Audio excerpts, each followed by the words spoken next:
So, welcome everyone. This is going to be part 2 of my Let's Play series as the Netherlands in Geopolitical Simulator number 3. So last time we covered a good number of aspects of the game, like doing trade agreements, changing tax laws, implementing reforms, showing some anti-terrorism actions. And in this episode I will just continue playing as the Netherlands in a similar fashion as I did last time. However, this time I will try to do it a bit differently. Last episode was a bit long, it was like 2 hours or so. And now I'm thinking about chopping it up into smaller piecemeal parts, each consisting out of 30 minutes or so. But if you are not, if you rather like the longer playthroughs or even shorter or a different amount of time for each one, please tell me in the comments so I can take it into the account. Okay, that said, so where we last time took off was that we have implemented a new taxation system. We have added or changed the VAT tax, we have changed the income tax, the inheritance tax, and we also changed the airline ticket tax a bit. We've lowered that one. Our deficit is currently lower than what we started out with. It might increase again a bit over time, but minus, let's say, 0.5% is still quite a good figure. It's actually a figure to be jealous of, considering the current state of the world's economy. But that said, let's just continue the game. So, what we can see over here is that apparently one of the famous political journalists goes to court, which is apparently due to a scandal, which can of course also be caused, or let's say can happen on your own person as the head of state or head of government. But in this case it's one of the journalists. So that is that in a way. We have some international news over here. It seems that nothing really exceptional is going on. I think we had a war going on indeed between Georgia and Armenia last time. Yeah. So that is still ongoing. And those kind of conflicts that are in the game can easily escalate over time. So what we see now over here is that there have been conflicts. There has been even a disaster, atomic radiation over in Armenia. And apparently the Democratic Republic of Congo is again having problems with famine.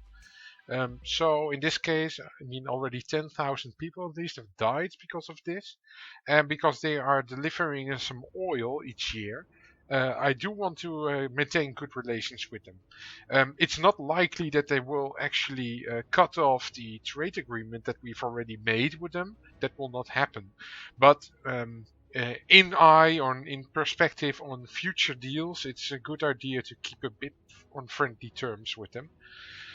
Or at least neutral terms. So with that we will just continue the game. So let's have a look at how our currency is doing. We are suffering a bit from inflation, of course. It's already at 4.2% by now. So that is increasing a bit. And that's also due to the trade agreements that we have signed earlier in the year. And again, there have been some questions also on forums often about how to curtail inflation. One of the best things to do is actually to limit your economical or GDP growth. Because inflation is really directly tied to that. Now, in other countries, not the Netherlands, because we are a part of the EU and also of the Eurozone, we cannot set our interest rates. However, if you are an independent country with your own currency, like the United States, for example, you can really set the interest rate yourself for the country, and that will impact the entire inflation statistic. The higher your interest level, the more you will slow down economical growth because you encourage people to save money, and thereby you will decrease, or let's say at least curtail the inflation.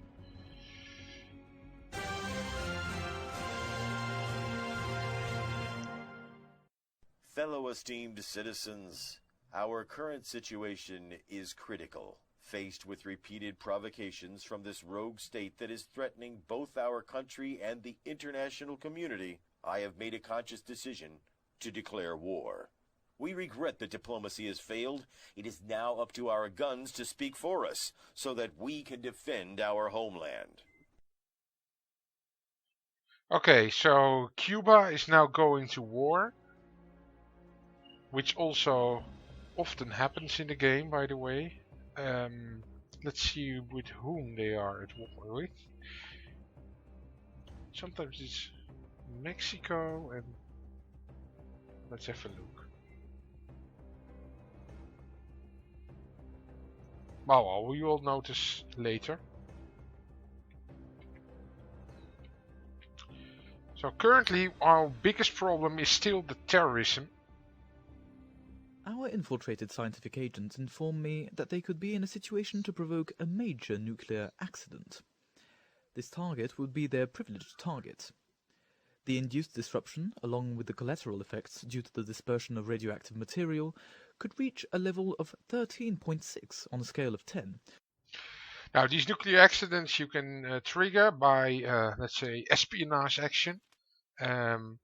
Usually, well, at least it's not really what I want. I rather consider it a bit strange. Oh, it's the Bahamas, by the way, that is in conflict with Cuba. You can have these kind of reactions on that. You can just break off all diplomatic relations with a country. Consider that I don't really, I don't see this as a threat for us personally. I don't consider it a huge problem to just ignore it for now.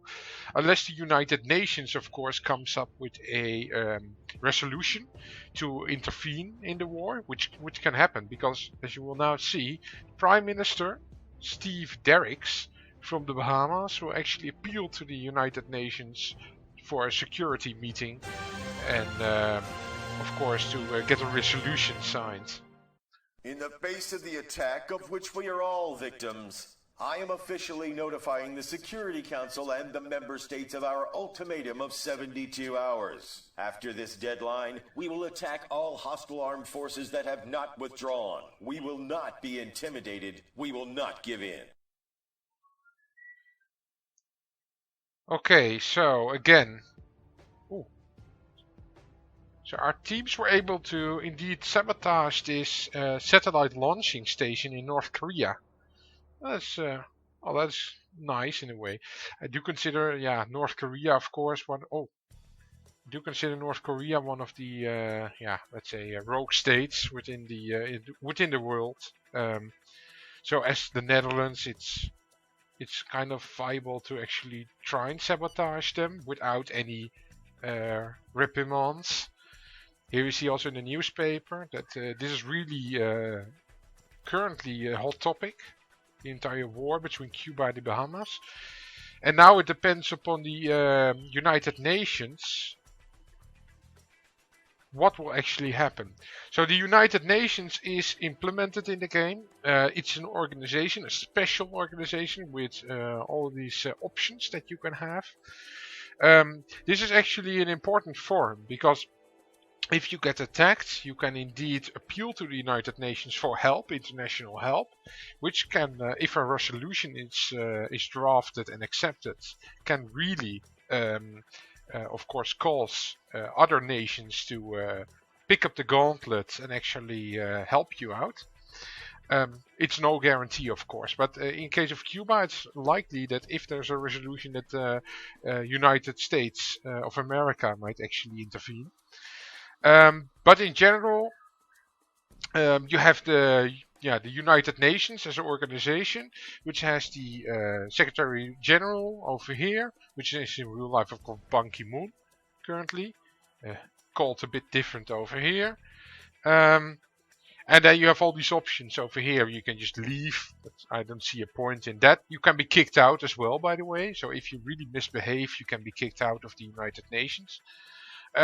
What you can also do is if you, for example, have proof against a certain nation that it does all kinds of, let's say, mischief around the world or things that are not really held highly upon in the world, like trying to make nuclear weapons, for example, which is always, of course, slightly hypocritical in the sense that some nations that have those weapons already for a long time are actually preventing other nations from having them.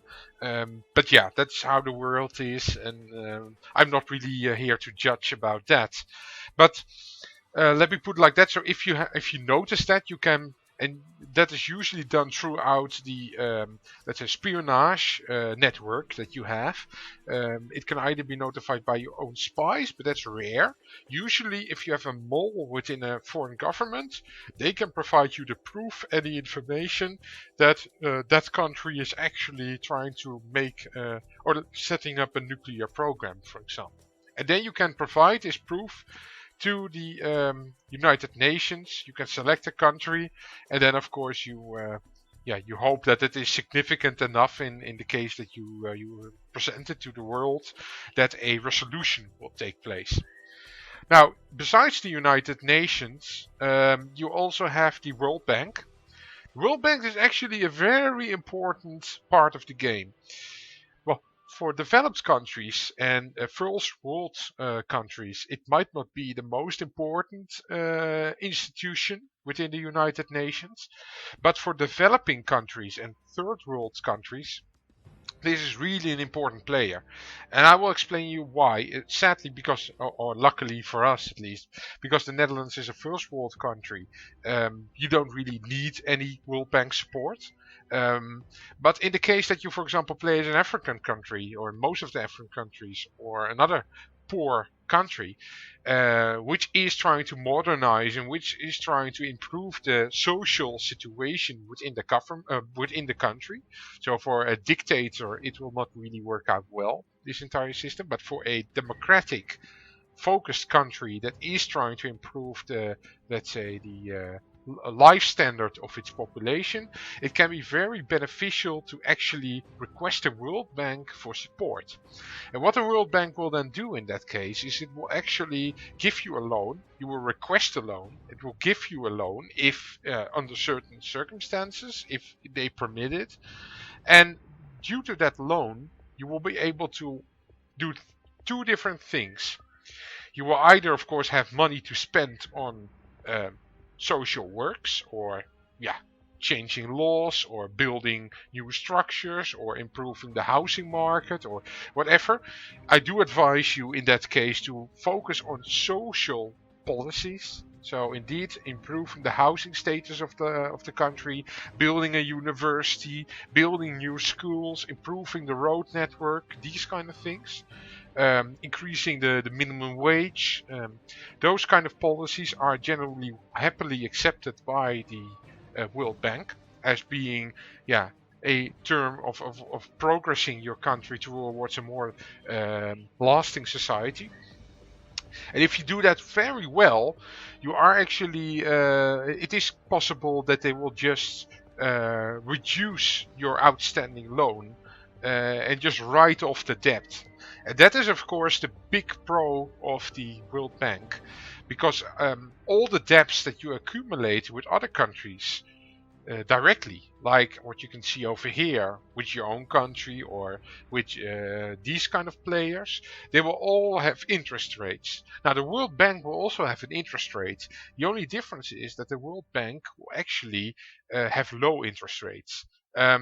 They are accumulating over the year, so you start out I think with 1% initially, and then the next year there will be 2%, the year after 3%, 4% and 5% at max. But at least they are slowly increasing. And that gives you enough time to actually implement social policies that are actually beneficial for your country, both in economical growth, ideally of course, and viewed highly upon by the World Bank, so that you can write off the debt that they have of the money that they've offered you to improve your country. Another thing that you can do, and what is actually quite successful in my opinion, is especially with, let's say, third world developing countries, is that if you have a huge outstanding debt that takes up a lot of your yearly budget, right, which you can view over here. Let me see. So I think it's in the finance tab. Over here you see a pie chart actually depicting all the different expenditures. And then you also have the Treasury Department and debt reimbursement, as you see here, which is in our case just a low 1.9% of the yearly budget. But for some countries it can really be like 10%, especially for the developing countries which don't have a huge budget. In that case, it's actually beneficial to do some social reform that will be enough to actually improve your standing with the World Bank, allowing you, or let's say giving you the opportunity to later on positively reduce your debt with the World Bank, and at the same time also use a part of the money for nothing. Just keep it in the bank and it will be used to pay off outstanding foreign debts. And that will actually, of course, reduce your entire debt reimbursement spending each year. It will lower the interest rates because your, let's say, credit standing is improving. It will lower the interest rates that you will be charged in future and as of now.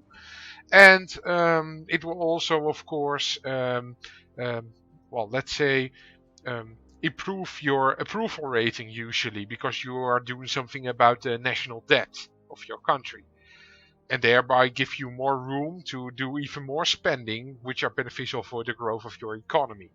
So those kind of things are actually very beneficial. It is up for yourself to actually find the nice balance between World Bank, let's say, expenditure, or let's say loaning, and using it for reducing debt or expenditure of social works, for social works, that works out for you. But anyway, because of the fact that you can write off a debt if you significantly improve the status of your country, that makes the World Bank a really good way of actually boosting your entire country within a very short time frame, even though you don't have a lot of money. So that's the power of the World Bank. So let's have a look at the economy right now. So we grow with an 11%, which is a huge amount. Well, that's of course due to these trade contracts, which I already told you in the last episodes. In a way, I don't really like. Okay, so Armenia has been taken over by Georgia, and thereby it has become a dependency. And that's a kind of satellite or puppet state. It's one of the 3 outcomes that you can have if you have declared and won a war. A full war. Now we see over here that the Security Council has voted for this resolution on the Bahamas initiative on the Cuban crisis.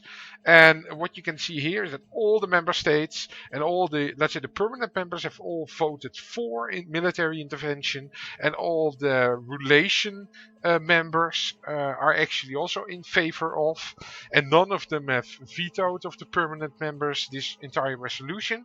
So that makes that any country now that is part of the United Nations is legally allowed to intervene. And immediately you see that Mexico and the United States have declared war, or are starting a conflict with Cuba, which will effectively mean that this will become a war with Cuba. So both Mexico and the United States are doing that. So on behalf of the Bahamas, they are intervening. Now let's see, is the Bahamas still alive? No, it has been taken over. It might still be independent, but I think now it has just been annexed. So it's likely that the Bahamas have been annexed now, and the United States and of course Mexico are now going to intervene. And so there has been now an end of the between the United States and Cuba. Prime Minister, the United States and Cuba have just signed a durable peace treaty and are now pleased with the full end of hostilities. But an attack has been scheduled against the United States. Yeah, this is also sometimes a bit of a strange thing. Apparently the AI, your AI, the military AI of your country, sometimes tries to make sorties against another country. And this can also be against an ally.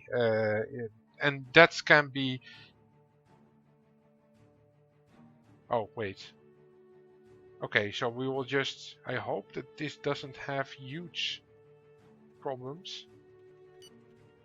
I hope nothing will happen now. I just made a small mistake about rejecting that. I hope we will not get in a conflict now with the US. Okay, the Dennis Belder, so that was the journalist. He is out of the equation. He has been convicted likely. Or fined, or at least is... Okay, Friday the 29th, 1 week after the signature of the peace treaty, many of our soldiers have already been able to go back home. So yeah, so what now happened is that in a way the international community, because of the elimination of the Bahamas, has already decided to recall military intervention, which is I think a bit strange and a bit weak. It should have been that they have actually they should try and force the country to be released again, but I think that that's not really possible in the game. Unless it's not, still independency and not like a full annexation as now happens. So now the Bahamas will be part of Cuba. But of course the relation with the rest of the world will suffer severely.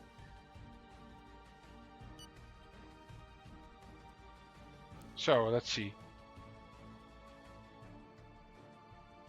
So again we get some negative press comments. And now we get a conflict between Poland and Belarus. Now, this often happens in the game. It's also one of these, let's say, frequent scenarios. I don't know who is to blame. It's usually a border conflict because they have some towns very close to the border. This can happen. Sorry. So we will break off all all diplomatic relations with Belarus in this case, just because we are, let's say, Poland is our ally, part of NATO. And Russia can be actually dragged into this conflict because they will likely intervene on behalf of Belarus. So I hope that the preparations are complete. The whole country is prepared. So we will celebrate Christmas or at least have a speech in some sort for Christmas. But I hope that the entire that Russia is not dragged in, and that we get a huge conflict between the NATO and Russia. Does not mean that this conflict actually lasts for a very long time. It can actually last for months. I've seen that, but it can also be that it will just reside and it will just remain silent for now. But I think that eventually in almost every game where warmongering is set on... Oh, wait. Sending military aid to Poland. Should it... Yeah. Ooh. Okay, so... Ooh, the Bundestag is also in favor. So you see already that people are actually... working on the international stage to put the pressure on Belarus to not do anything else against Poland. Good morning. I didn't come empty-handed. In fact, I wanted you to see in order to submit to you this economic contract which, as you will see, is profitable for both our countries. So let's see the contract. So it's cotton that we can buy, which we will buy. I mean, or yeah, or not. Let's see. Yeah, we will buy this. We have a shortage on it, so it's fine. Wait. Paraguay.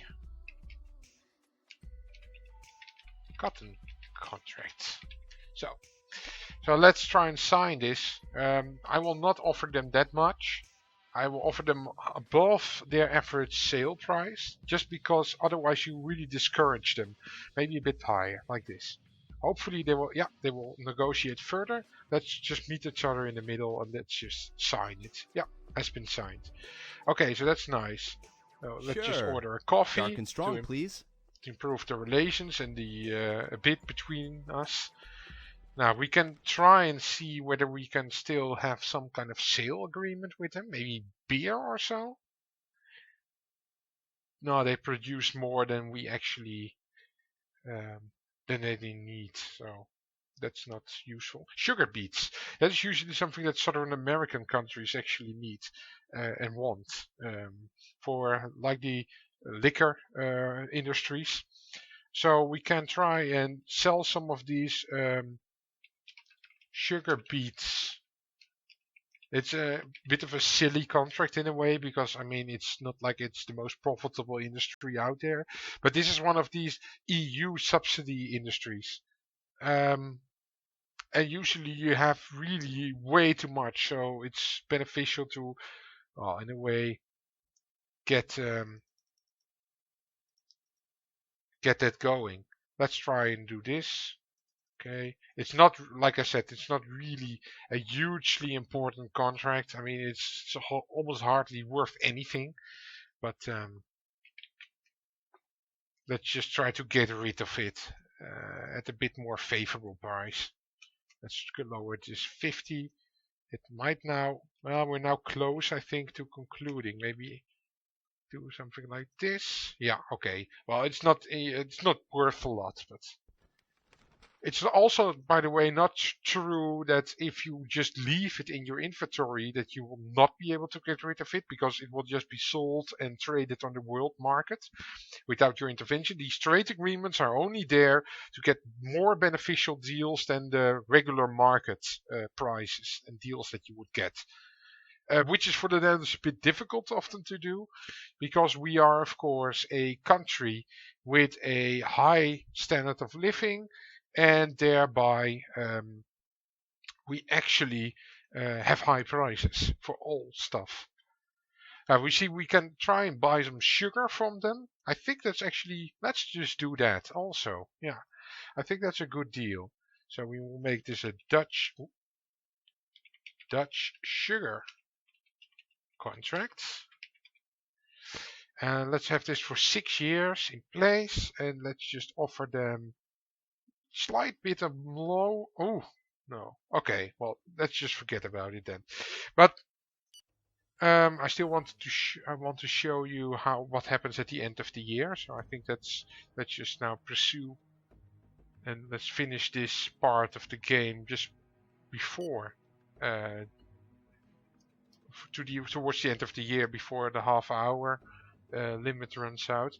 Okay, so what we see here is that Russia has now declared war.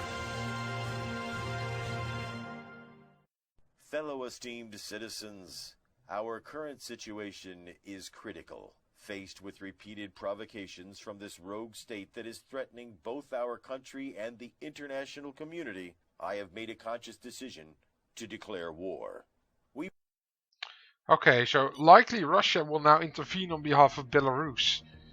Oh no, it's Japan between Russia. Oh, it's also one of these conflicts that seems to happen a lot in the game.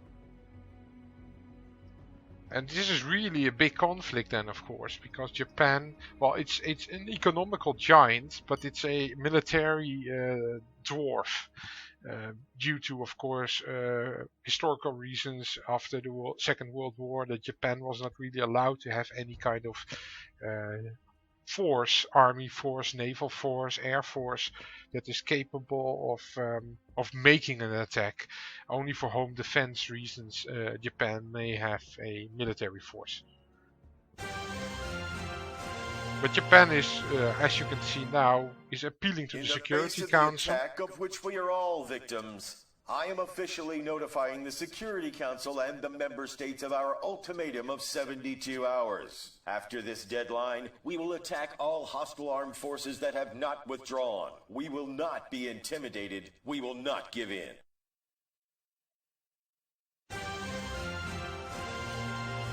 So this is really escalating now, and I hope it will just be restricted to, if it becomes a full-blown war and a lengthy one, it will be restricted to their side and it will not involve NATO again.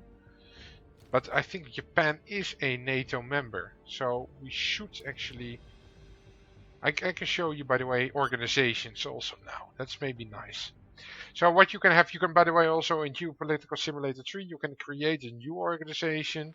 It's like this: you can make an economical market, a monetary union, you make a producing countries cartel or agreement, which is like the OPEC, for example.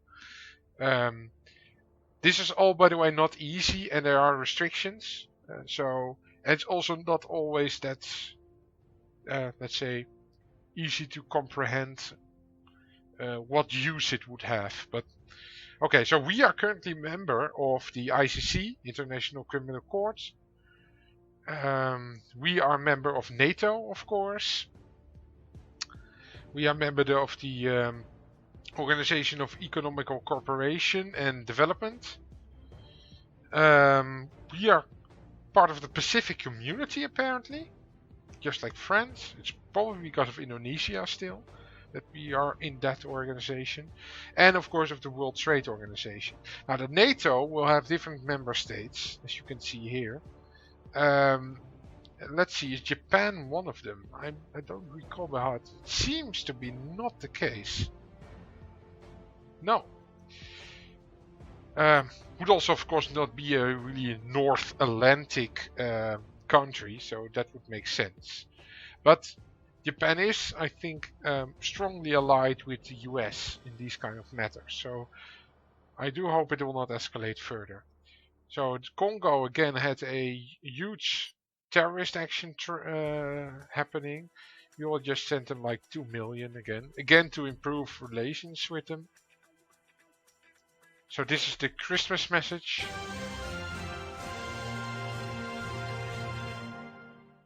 Sharing this moment of intense spirituality with the faithful gives me great joy. On this holy day, I thank all of our communities across the country, both those in cities as well as those in small, remote villages, who are all coming together in prayer. So, but now let's pursue towards the end of the year. Let's see, by the way. So, what is the current inflation? It's almost 5%, which is actually quite high already for a developed country. But of course the most important figure is the growth rate, which is like 11%. And that is what I mean with this the trade deals being a bit overpowered. Because of course it's now really easy to kind of boost your economy. Ooh, China gets involved now as well. China is defending the territory of Russia against Japan. Oh, well, this is getting worse and worse. And you have the Belarus issue as well still, though it seems to have subdued a bit. Okay, so we have now passed 1st of January, and now you get the end of the year reports. So the housing situation is also one of the things we still have to improve. So this is kind of the public housing, or council homes, as you call it in Great Britain, I believe. So these are the public housing that is just available for people that don't have a lot of money and that are just that cannot afford to buy a house or buy an apartment. So these houses are for them, and they are divided into 2 different categories. You have the total number of houses. Here you have housing, which is like 750,000 houses currently, and we have the number of dilapidated housing, which are not really maintained properly, and that will increase every year. And you should of course divert money to actually lower that. So currently it's 9.5%.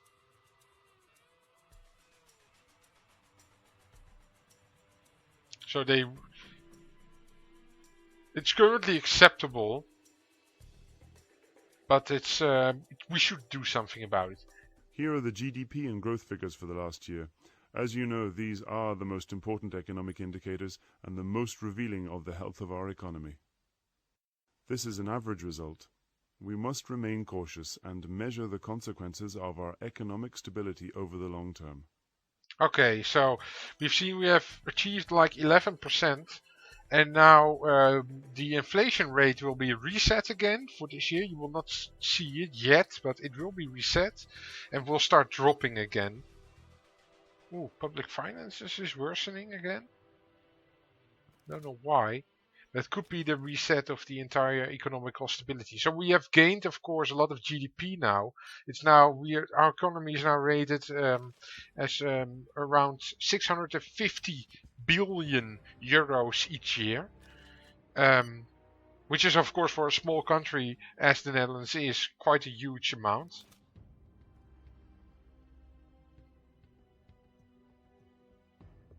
So you still have a lot of foreign news. Luckily, there's nothing about further escalation of the, especially Japan-Chinese conflict. And this is what I mean with these mole kind of events that you can have. So moles offer sometimes like to eliminate the head of government or the head of state for a price of $1 million. And you can either accept or refuse, of course. I always consider, I wouldn't see any reason to doing this currently. I do have the impression that usually AI countries, now something happened between Belarus and Ukraine. So the conflict is getting out of hand now. Belarus is really warmongering. It's a bit annoying. But at least our economy is improving, and luckily we're not in a war yet. So that is everything is still going fine. By the way, you can of course improve or increase military expenditure. You can improve the amount of increase the amount of soldiers that you have. You can increase their salaries. You can increase the amount of equipment like tanks, missile launchers, helicopters. Fighter pilots, cruisers, submarines, aircraft carriers, and nuclear submarines, and that will all improve your military rating. So our budget is now in surplus with 0.16%, which is of course very good. This means that we can now, let's say, our level of debt reimbursement is increased due to our GDP growth. Here is our growth forecast for the end of the year based on calculations that we made last month. This is an average figure.